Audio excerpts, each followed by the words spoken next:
Hey guys, what's up? This is Nuts here. As you can see, today we're at Magic Kingdom and we're going to head over to where the steamboats are. I'm going to show you a couple of really cool shots that you can take on the steamboat as well as around it. So let's go.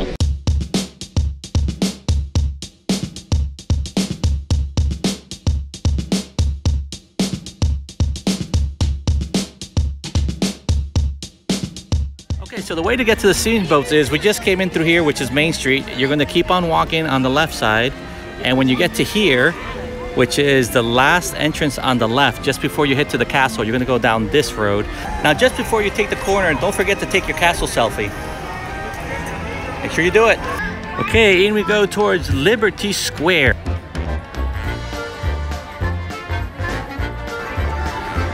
Now, as you continue walking to the end of the street, you'll see the entrance to the Riverboat, which is right here at Riverboat Landing.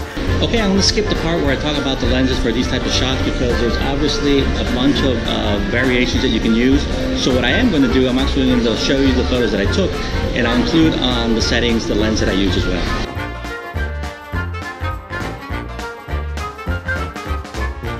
Okay, so the boat consists of 4 decks. The top one being the pilot house, which is the wheelhouse and captain's quarters.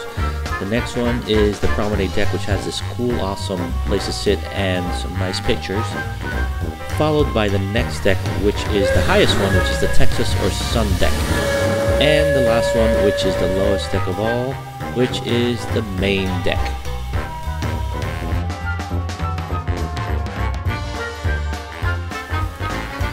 Okay, here we go.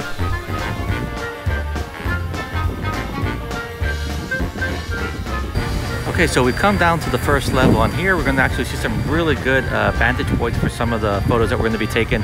The first one is going to be actually Splash Mountain. Once we take the turn over there, we're going to have it head on, which is really cool, and it's a shot that is not seen a lot. What I like to do on when it comes down to Thunder Mountain and Splash Mountain, try to get something where the boat's going down or the train is in the frame, because it gives the photo some type of sense of action.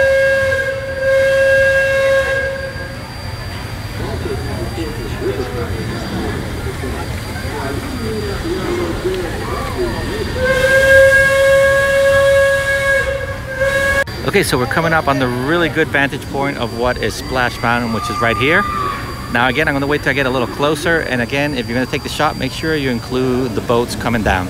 Now for stuff like this, sometimes I'll zoom out completely and then crop, and sometimes even we'll give a little rotation.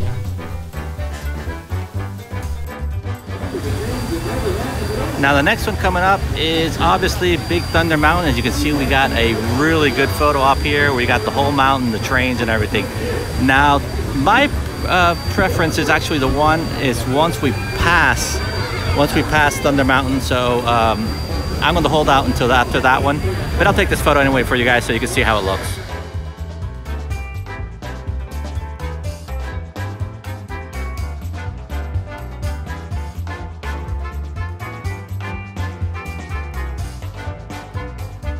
Okay, now that we've taken this photo, we're actually going to walk to the back part of the boat, and the reason for that is it's going to allow us a really good vantage point so when we take the photo at Thunder Mountain. So let's walk to the back of the boat. Now I have to go up one level because you cannot go to the back of the boat on the main deck. Okay, check out this awesome view of Thunder Mountain, literally the whole uninstructed view, which provides for some awesome photography. Look at that, guys. Snap away.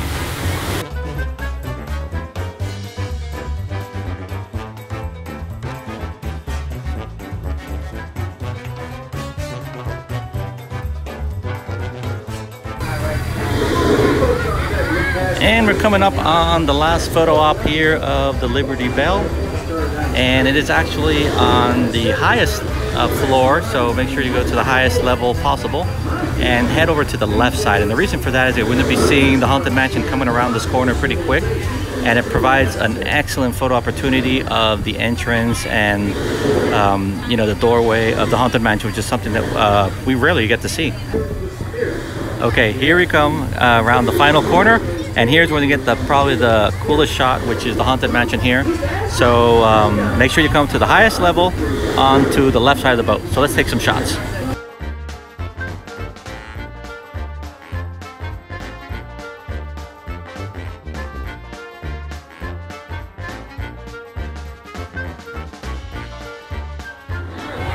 Okay, so that's it here for some good photo spots on the Liberty Belle. Now we're going to go head down off of the boat and we are going to walk around a little bit, and I'm going to show you some other really good shots that you can take from around the Liberty Belle, either day or night. Okay, so when you get off of the boat, there's actually two exits. You can take a left or you can take a right. If you take the left, you're going to go down this ramp here, and you'll come all the way over to this exit right here, which is where I'm going to show you the first spot that you can take some really good shots that many people don't realize that there's actually a boat here hidden.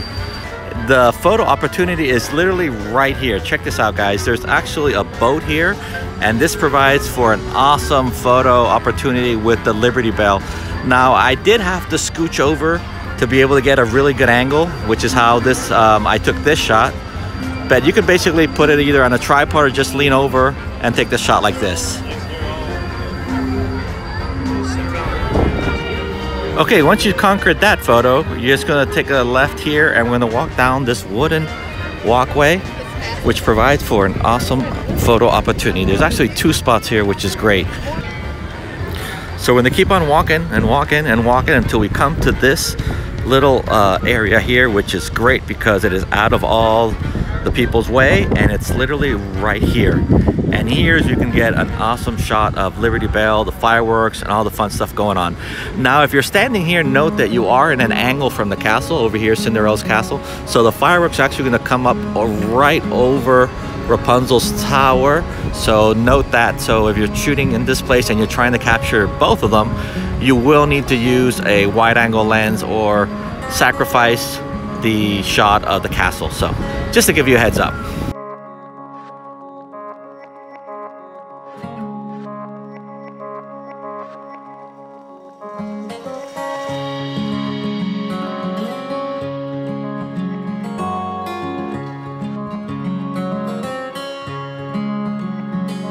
That's pretty close.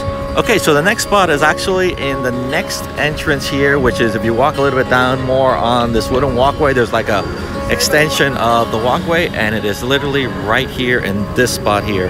And this is an awesome spot as well to shoot the fireworks as well as the Liberty Belle.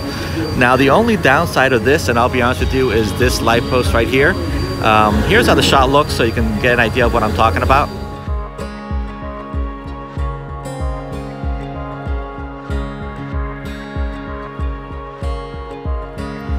Okay, another thing of the spot is that since we're moving more towards the left of Cinderella's castle, note that the fireworks that are exploding in the back are going to be a little bit more separated from what it is from the other location.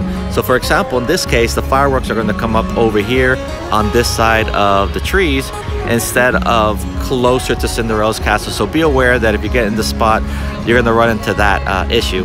And another thing is that this that lamppost will also be on, so sadly it's going to glare on your photo. So my personal opinion is actually from the other one, but I just wanted to show you this spot in case you want to include Harper's Mill and all this other stuff as well.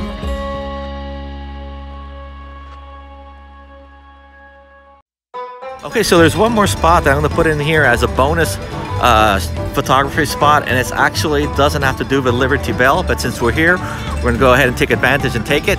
So what we're going to do is we're going to keep on walking down this trail like we were going to Thunder Mountain or Splash Mountain, and you're going to actually get a really good clear view of Thunder Mountain, somewhat head-on or similar to what we would do if we get it on the Liberty Belle, but you don't need to be on the Liberty Belle. And that is actually on this corner right here.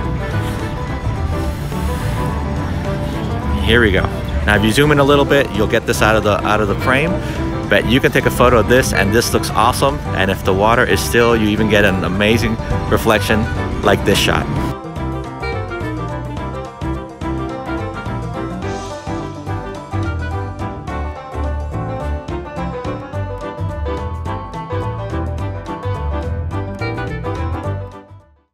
And I'm actually going to be editing this one, which you're seeing here, which is I think one of the coolest ones that I took, which is where I actually had to reach over and put the camera in a somewhat strange angle.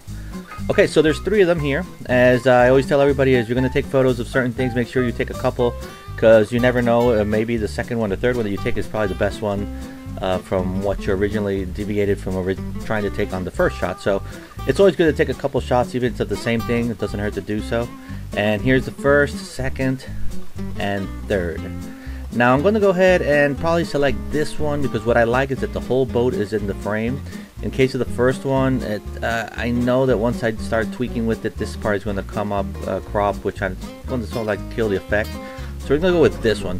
Now for lenses, you'll see that some of the information is missing here, and that's because I shot with the fisheye. And the fisheye, since it's a manual f-stop, it will not report back to the file or the camera what f-stop do I have. So I basically shot this f5.6, 8. You can shoot at those f-stops. And ISO 100 and shutter speed 1/500 a second. It was pure daylight. Now the reason you see it like dark like this is because this is a raw format file, and I think I've mentioned that in my other videos, that raw allows the editing to really pop out because you got all the information on the image, including the colors and stuff like that. Always try to shoot raw, that way you get the most information, so when you come to sit at the computer and you start editing the files, you get all the stuff that's in there, all the colors and all the range. And again, there's whole nother video that talks about the raw files, but I won't go into that there. Let's go ahead and edit this file. Okay, so the first thing I'm going to do is just basically go through the general settings here, maybe a little bit of the exposure. Now, in the case of the exposure, like I always say, this exposure here, when you under the basic tab, it's going to affect the whole photo, so you got to be careful not to blow out the sky. But I'm just going to put a little bit here, so it's more or less like somewhat balanced. I usually leave the contrast alone. I'm not a fan of that, and then I'll usually bring down the highlights to somewhat bring out the sky, the details of the sky, bring up the shadows, and this is going to bring up the bottom part of where the boat is, and you can start seeing some details. Again, these are the settings that I use. You can go ahead and use the ones that you like, and I always tell people, try not to just copy the settings that I put here. Try putting your own settings, your own touch, your own tweaks to your photos, because that's what makes the photos yours. Okay, so you know, use this stuff as a base. And with that said, I also want to say that the settings that I use for photography here on these shots is what I like to use. There's probably 100 ways to do it, because I know a couple people said that maybe this is not the best way to shoot this, that and this and that. But again, just like the editing, this is the way that I like to shoot it. This is the way that I like the results to come out, and this is what I like. And again, since we're all shooting the same thing, which is the Disney locations, try to put your touch to everything, because that's what's going to make, again, the photos yours, and that is what's going to make your photos stand out from everybody else who just points and shoots and, you know, and doesn't really, you know, tinker a little bit with the photos. Okay, so the next thing, whites, I'm going to leave it just probably a tad, and again, the white is what usually pops the photo. People always ask, how do you make the photos pop? Well, it's usually the white. Then black, I like to bring this down to sort of like, you know, give the counter effect of the white. Clarity, you can touch this stuff. I usually try to keep away from it, because clarity, even though it adds that really cool effect to it, like a HDR, I think it's somewhat like kills the image a bit. You can go the other way and soften the image if you want to, which I don't like either, because it somewhat kills the details on the trees. So I'm going to leave that as 0, and I can do that by just double clicking the clarity word here, and it'll reset everything to 0. You can touch the dehaze if you want to. I'm just going to probably put 10 a little bit. Vibrance here, this is the colors that it's going to bring out on the image. Now the difference of vibrance and saturation is that vibrance will do the it will pop the colors that are in the image, and saturation will do all the colors. So there's a little bit of difference there. So again, just tweak and play with it and see what you like. The other stuff, I'm just going to basically leave it alone, with the exception of one thing here, which is the saturation, and I'm actually going to pop the blue, because the sky that day looked awesome, and I want this blue stuff to really pop out. So I'm going to bring up the blue a little bit, probably there like 59.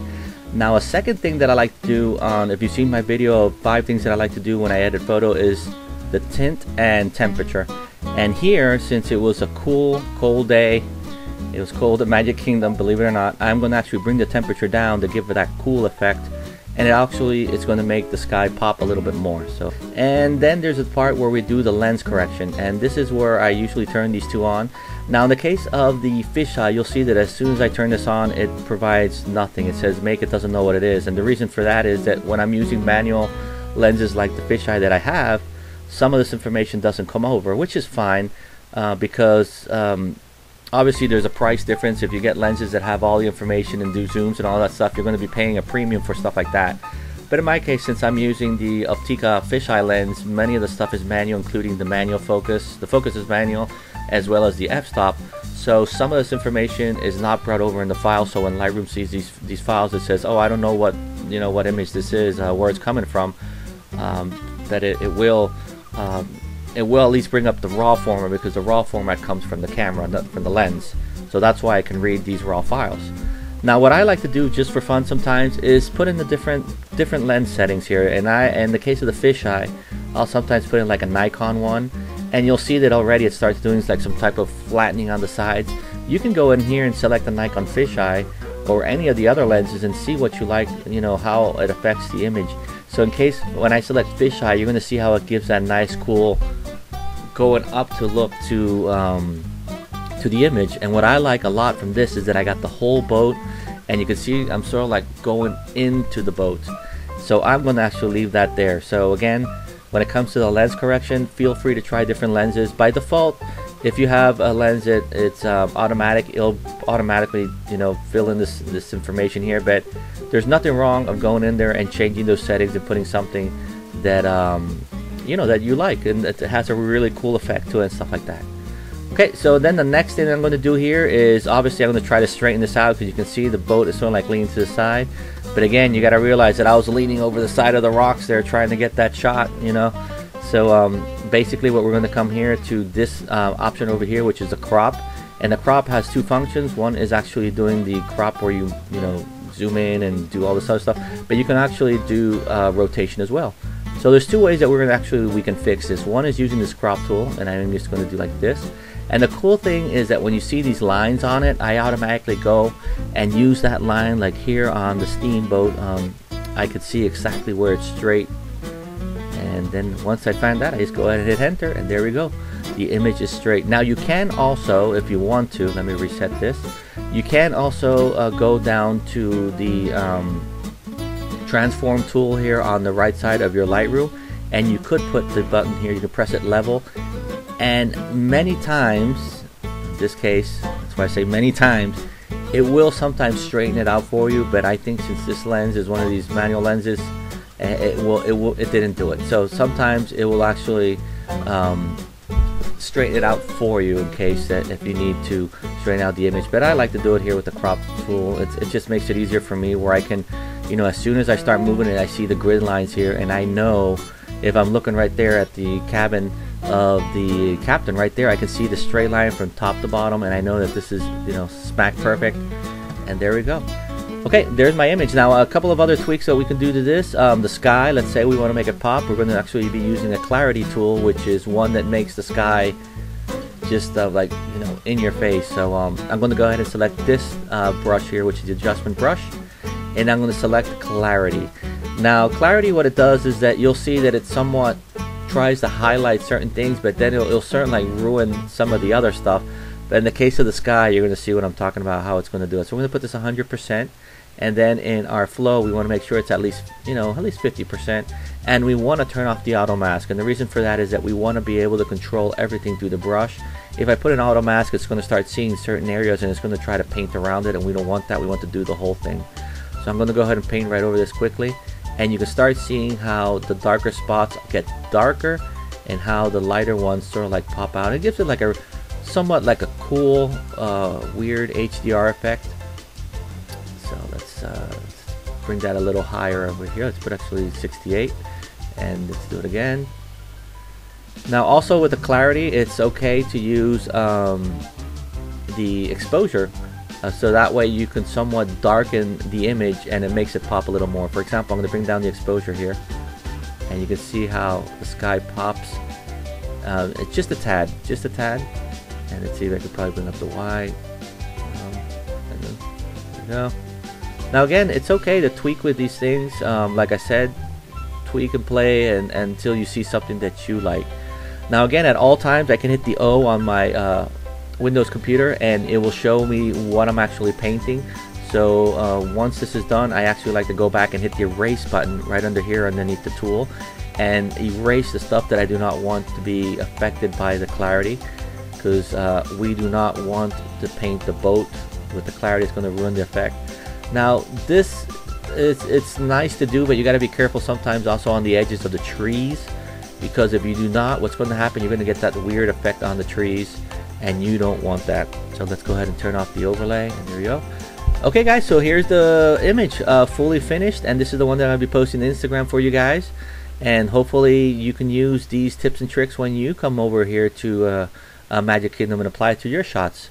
Now again, if this is the first time watching these types of video, my name is Disney Nuts, and I do theme park photography from Disney as well as Universal and other fun stuff, and I showcase some of the photos that I post underneath my Instagram account. If you don't already follow, it has the same name, Disney_Nuts.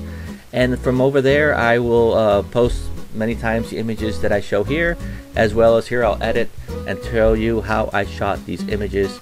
And we edit them in Lightroom and all that fun stuff. We talk about camera settings and all stuff like that. So again, if you like what you saw, feel free to hit the subscribe button and hit the bell to get notified for future videos. Until then guys, stay awesome. See ya.